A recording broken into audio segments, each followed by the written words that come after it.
Hello, BookTube. It's Boldly Govember, a program or project created by Matt Wall over at the Paperback Junkie. It's the easiest flippin' read-along in the universe, galaxy, whatever. And I've enjoyed this, where we read Star Trek books, novels, nonfiction, what have you. So, sorry if the table's wiggling. I got my camera on a little like TV tray thing because I can never seem to find the lighting that I need. But anyway, I decided I'd discuss some Star Trek nonfiction. And I have an odd mix of it that I've collected over the years. And so let's just jump right into it. The first thing I have here is Star Trek Lives, Personal Notes and Anecdotes by Jacqueline Lichtenberg, Sandra Marshak, and Joan Winston. It's about what the creators of Star Trek are doing now, their goals and achievements since Star Trek, and their plans for Star Trek's return. This came out in 1975.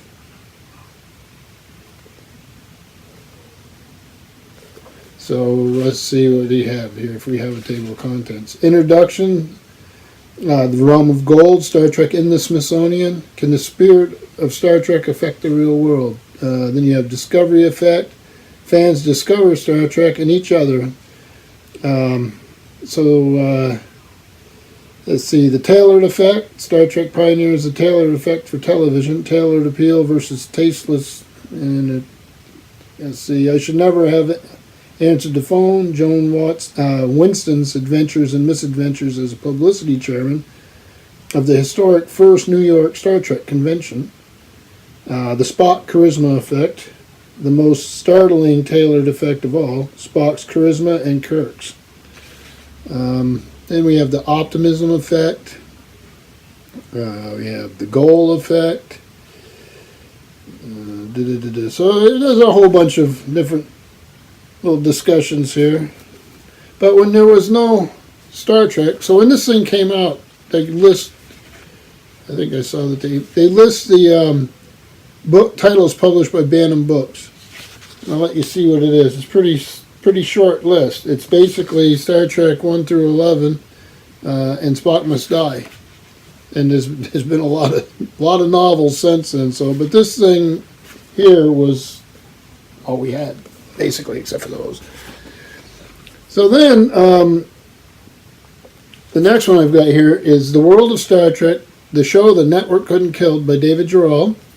There it is. This thing came out. David Gerald, most of you remember, wrote the episode as a very young man, The Trouble with Tribbles. This is actually 1973. There's photographs in the middle. Let's see.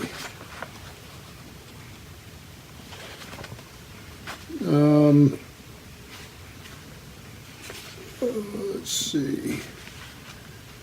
Oh yeah, here is this what I wanted to show you. Sorry about that. These pages are hard to. I don't want to bend the spine because it's quite an old book, obviously.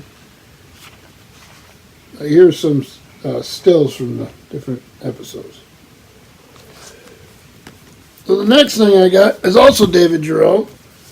And this is the story behind the Star Trek show, The Trouble with Tribbles. The birth, sale, and final production of one episode. Here's the famous scene of Captain Kirk. And this came out. These are hard to deal with. It has illustrations by Tim Kirk. This is a Ballantine book, New York, 1973 also. So a little cartoon there. See if I can find, oh yeah, here's some other images.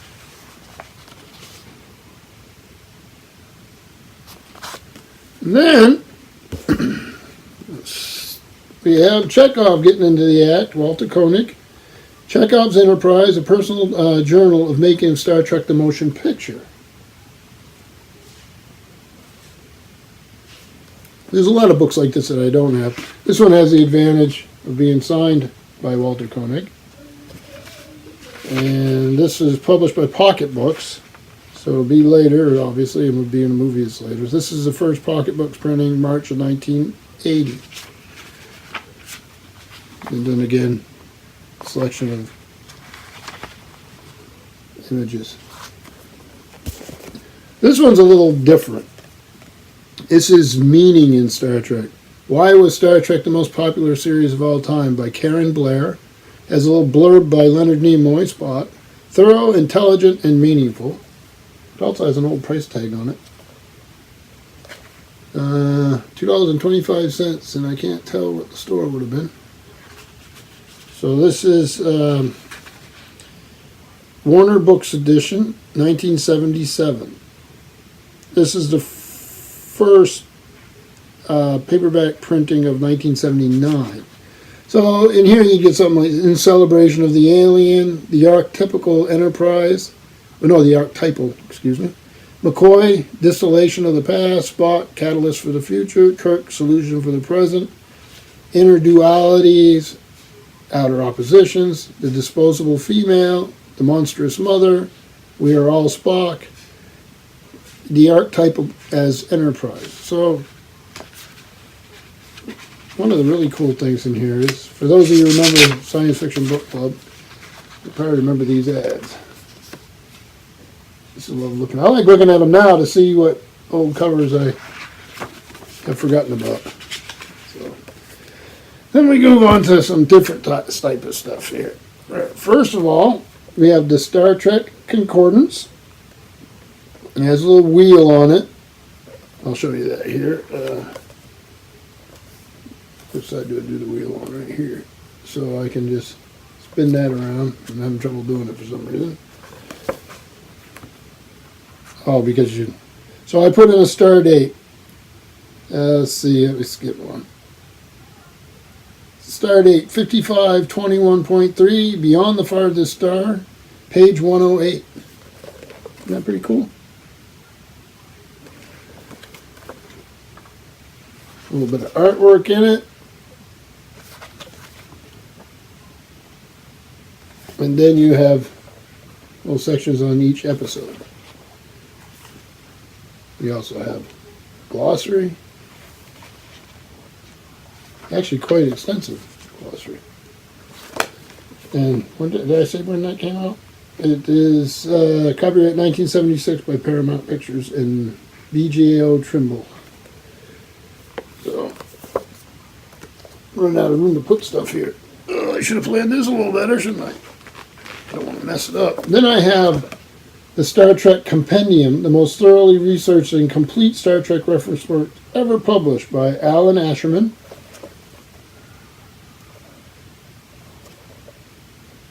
A little bit of glare there. But, this is a Wallaby book published by Simon & Schuster in New York. And this came out in 1981. So it has a capsule history of Star Trek, the beginnings, the series takes shapes, first season production credits, first season episodes, second season production credits, second season episodes, third season production credits, third season episodes, and then Star Trek the Motion Picture. So that obviously fired off a lot of publications when the movie came out.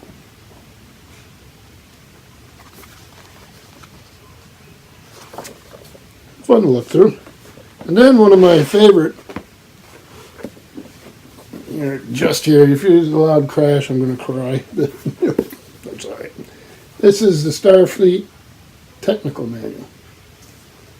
These used to be quite popular. Oh, and this one I have the old, I'll show you in a minute. So it's like a paperback stuck inside this hard binding. See how it's attached. This is Frank Joseph. And this came out in 1975. So you have like technical orders, plans. So here's shuttlecraft.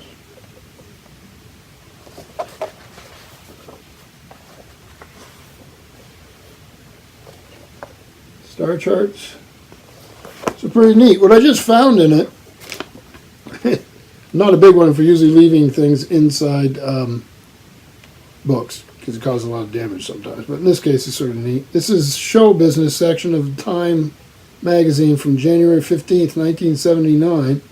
And it's titled, New Treat for Trekkies. Starship Enterprise and crews are coming out of dry dock. And there we have it. There's a couple pages here, so. New Frontiers, get out your handkerchiefs. I don't know what all that's about. Oh, this is just a continue on the Star Trek article. I like this ad for Crown Royal. So yeah, I'll just stick it back in there. It'll be fine. So, moving right along, I got a couple of, these are sort of different type of things. Here you have a CBS Watch commemorative edition, Leonard Nimoy, 1931 to 2015, Star Trek. It's when he passed away. They did a memorial or tribute volume.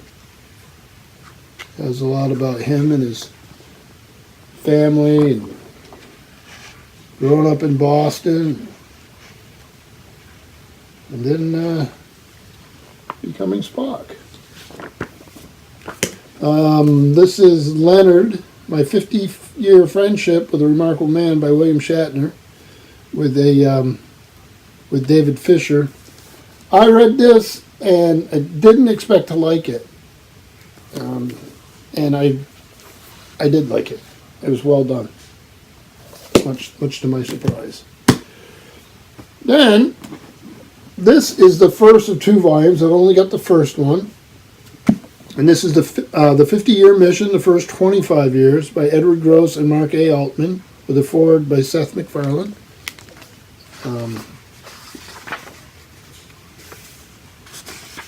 And this is Thomas Dunn book, St. Martin Press. And it came out in June of 2016. It's a little scattershot. It's a little hard to reference. Like here's a little piece, a couple of things by Alan Dean Foster. Because of the way it's laid out, it's hard to find what you're looking for. So that, but for dipping in and out of it's fine. I'll get the second volume. Then I have, going on to the Next Generation, I have the official Starlog, the official magazine. Starlog presents Star Trek Next Generation Technical Journal. This thing's a little dinged up. It's got a little crink in the top of it. I don't know where I found it. I probably found it in a yard sale or something. So let's see if I can do this without ripping it.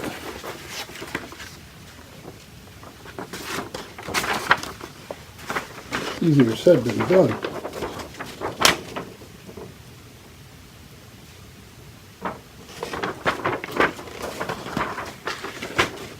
So that's the USS Enterprise, NCC 1701D, the Galaxy class. But it also has a lot of images.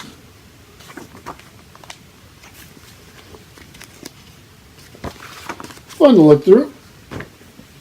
Then, and again for the Next Generation, I have Star Trek The Next Generation Companion.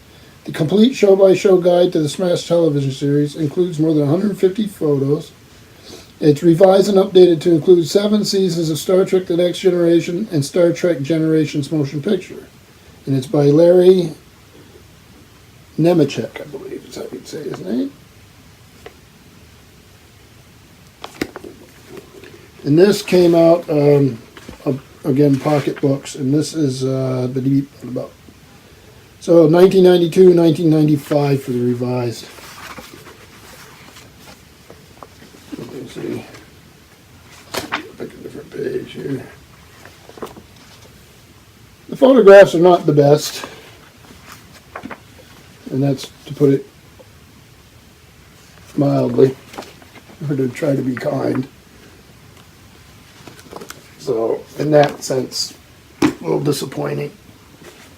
And then finally, I have my the best reference books to the original series that I've ever found.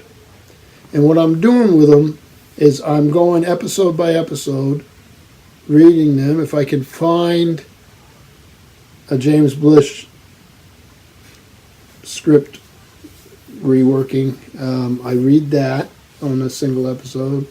And I read these, and I have 3 of them. So these are the Voyages, TOS, Season 1 by Mark Cushman with Susan Osborne. Forward by John D.F. Black and Mary Black. This is an expanded and revised edition. You can find these online from the company. The company is Jacobs Brown. So there's a little, I don't know if you can see it. I might do it like that. I got them online. When you buy them, we bought the set, and they all come signed. And they are so in-depth with background, production things. This is a real, like a TV, this is like television scholarship. It's just amazing. I've learned so much from these books. Who designed the sets? How were they designed? What were the problems you ran into? So I've done the first 2 episodes using this book. It's a project I'm doing now. Just go through and rewatch everything. They do them in the order they were made, not the order that they were released. So in this, you would have here. Corbomite Maneuver is episode 2. You won't usually see it that way when you get the discs, and yeah. So that's just so episode 3 would be Mudd's Women, which I'm about to read all the background information on. So they'll have how it did in the ratings, and the show actually did surprisingly well in the ratings, up against some pretty heavy hitters. So some of the ratings stories you hear about the original Star Trek, I think, are a bit apocryphal, but be that as it may. So I'm finding these to be absolutely magnificent. So this is Volume 1, which is Season 1.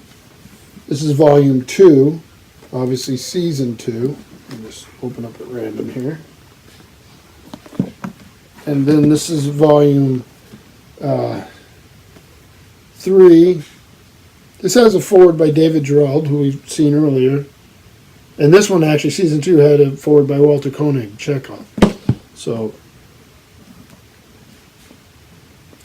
absolutely excellent, excellent books. So here's the episode on Spock's brain. It's a fun little hobby-like thing to do, to go through and read each of these backgrounds before I rewatch the episodes for the 800th time. And still learn things. It's, and all these books have been fun. I haven't read some of these in years, decades, but I still have them. I enjoy thumbing through them a bit. So that was my Boldly Govember. I don't know why I have so much trouble with that. And non-fiction edition. So thank you, BookTube.